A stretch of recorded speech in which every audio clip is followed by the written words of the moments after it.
berbisnis, tingkatan komunikasi bisnis, berarti Anda harus memunculkan produk Anda dulu. Ya. Yang disebut dengan pengenalan. Pengenalan terhadap produk. Makanya orang kalau pasang iklan paling nggak 4 kali, Neng. Ya. Pertama, dia hanya les gitu iklan. Teh botol sostro. Apapun makanannya, minumannya teh botol sostro. Oh, itu bagus banget itu tagline. Udah, Rinso mampu membersihkan. Dia mengenalkan. Orang juga acuh tak acuh pertama melihat itu kan. Ya. Ya. Kemudian yang kedua itu harus ada reputasi. Paling enggak yang kedua orang sudah mulai ingin tahu secara detail. Ya. Ini apa sih iklan ini? Kok ada dua yang kedua. Jadi orang explore secara detail. Kalau ternyata itu menarik, muncul yang ketiga. Yang ketiga itu ada komparasi. Dia membanding-bandingkan. Oh, Rinso hanya bisa mencuci pakaian. Attack ada pelindung kumannya. Nah, gitu. Ada dia mulai membanding-bandingkan tuh ibu-ibu. Ya. Yang terakhir baru dia aksi atau dia langsung beli. Itu tahapan. Makanya dulu saya waktu jadi di Tempo Promosi. Dulu saya pernah kerja di Tempo Promosi. Produk saya waktu itu adalah Bodrek, Hemaviton Drink, ya Bodrek, ya Neo Hormoviton Oskadon, gitu. Kita harus bisa pasang iklan paling nggak 4 kali. Kenapa? Ada proses pengenalan, kemudian orang mulai ingin tahu secara detail apa sini. Kemudian yang ketiga ada proses membanding-bandingkan. Oh, yang ini keuntungan dari yang terakhir aksi atau beli. Ingat, yang namanya bisnis itu harus ada muncul trust. Apalagi kalau orang sudah sampai transaksi. Itu berarti dia sudah sangat percaya banget terhadap produk yang dia pilih gitu. Sampai maksa kan, kayak Anda bayar maksa gitu, antri gitu. Berarti kan Anda sudah trust, sudah melewati tahapan, sudah kenal apa itu Saint Mary University, Anda ingin tahu dalamannya seperti apa, Anda banding-bandingkan dengan sekolah lain, ya. Kemudian baru Anda aksi sampai akhirnya Anda membeli. Bisnis, Anda harus mendekati sekumpulan orang, jangan menjauhi. Kalau perlu, orang kagak ada yang ngedekat, Anda bikin gara-gara. Gitu. Anda pernah dengar nggak tukang obat kalau di Indonesia? Ya, kenapa dia begitu kayak motong kepala orang gitu kan di tengah alun-alun kan gitu kan? Padahal kan bohongan, sulap. Intinya adalah ingin ngumpulin orang. Kalau orang udah terkumpul, berarti ada orang yang bisa mengeluarkan uangnya di situ. Intinya tuh ngumpulin orang. Apalagi pakai speaker. Ayo bapak-bapak ibu. Suka lihat kan di Indonesia pakai mobil gitu kan. Ya. Untuk apa? Ngumpulin orang. Ya, itu tukang obat. Yang kedua, ada konsep yang namanya pasar. Pertanyaannya adalah sederhana. Kenapa pada saat Anda dagang di pasar, Anda ditarikin biaya? Sewa lapak lah, misalkan 1 juta per bulan. Kenapa? Saya tanya. Karena pasar menolong Anda untuk mengumpulkan orang. Intinya di pasar itu orang pasti datang. Jasa itulah yang harus Anda bayar. Karena dia menolong Anda untuk mengumpulkan banyak orang lewat situ. Contoh lain, misalkan pameran. Saya punya teman, namanya Amir Hakim Noki di Jakarta. Teman saya itu dagang baju rajutan untuk perempuan. Dia sering banget ikut pameran di mall. Berapa biayanya untuk ikut pameran selama seminggu di mall? Bisa 15 juta sampai 20 juta. Cuman stand ukuran 3x4. Kenapa dia bisa bayar semahal itu? Karena dia minta kepada panitia, tolong kumpulin orang dong supaya lewat sini gitu kan. Jadi intinya, bisnis adalah harus mendekati kumpulan orang, jangan menjauhi kumpulan orang. Kalau perlu cari perhatian, pasang ketongan atau apa. Ya. Kalau bisnis menjauhi kumpulan orang, bukan bisnis namanya. Nah ini konsep seperti itu. Seperti tukang obat, pasar, kemudian pameran.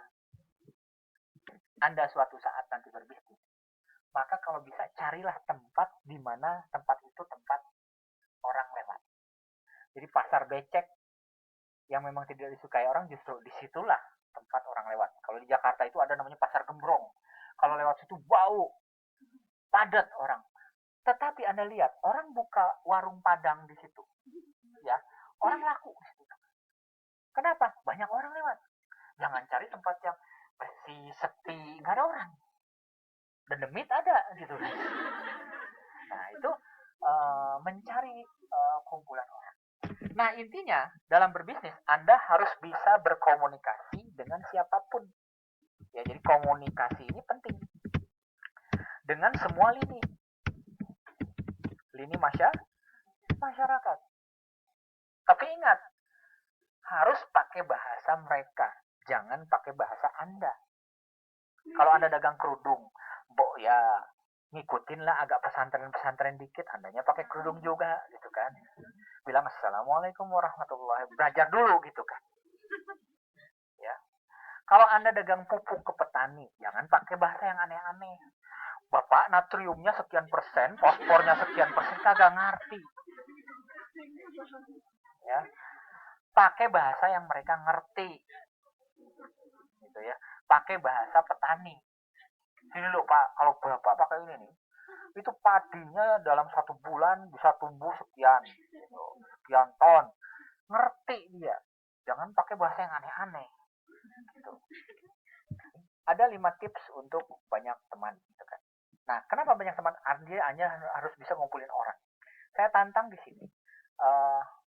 Anda bisa nggak meyakinkan ke saya berapa orang temanmu?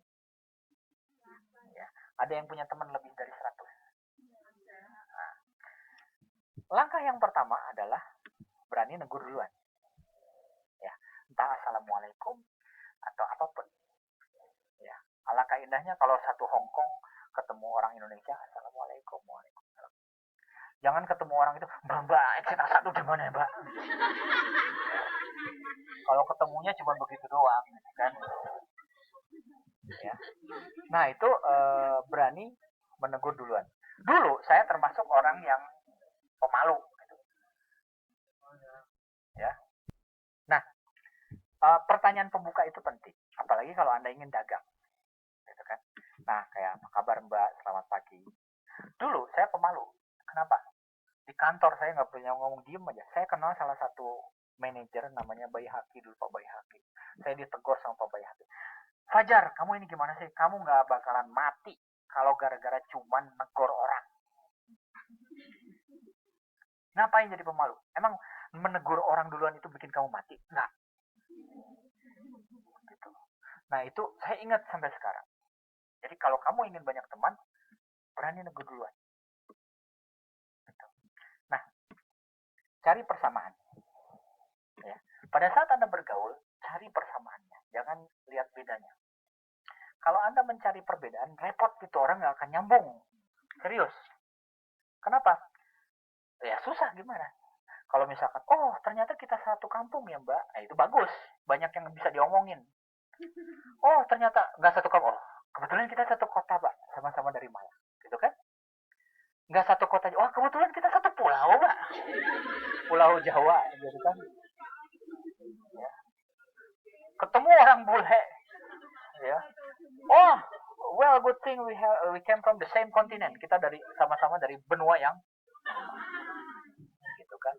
Nggak ketemu lagi. Oh, good thing we are the creature of the God. Ya, kita ciptaan Tuhan gitu. Lah, cari yang sama. Kalau cari orang yang berbeda, maka orang akan ada dinding. Dia nggak mau open.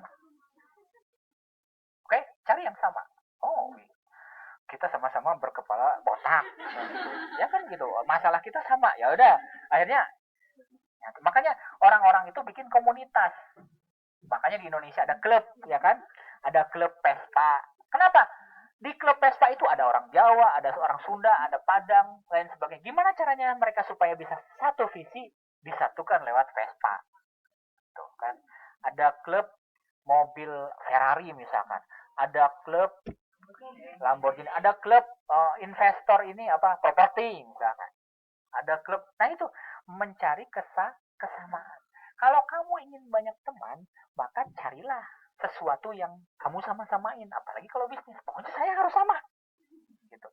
Kalau misalkan berteman, ini kan masih komunikasi, adalah jadi pendengar yang baik. Pada saat Anda dagang sesuatu, jangan kebanyakan ngomong. Banyakan dengerin. Karena orang baru kenal nggak suka ngedengerin omongan kamu. Orang baru kenal itu lebih suka jadi pendengar. Coba deh, jadi pendengar yang baik. Saya selalu mengatakan, jadi pendengar itu untung. Kenapa? Tahu banyak rahasia orang, rahasia dia sendiri nggak diketahui orang banyak. Ya kan? Itu jadi pendengar yang baik. Makanya, kalau Anda tulis status, jangan terus ditulis status. Semakin sering Anda nulis status, semakin tahu orang rahasia kamu. Tahu kelemahan kamu. Semakin kamu sering like, itu artinya kamu lebih tahu rahasia orang lain. Coba, ada orang cerita ini, like, udah. Oh dia tahu, oh kelakuannya kayak gini.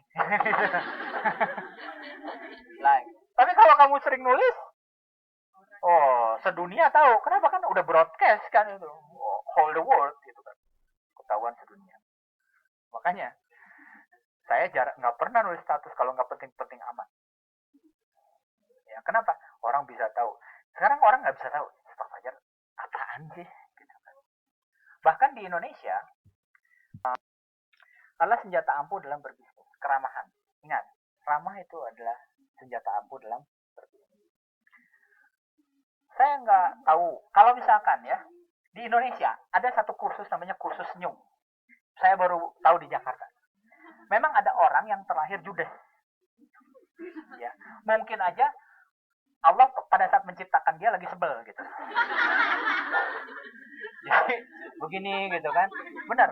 Saya pernah menginterview yang terakhir adalah turunkan ego. Nah ini penting. Kenapa? Karena ego ingin selalu didengar.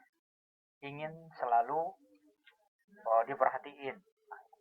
Berbisnis nggak bisa. Anda pakai ego nggak bisa. Wah, Mbak, pokoknya harus beli. Wah, gimana ceritanya gitu.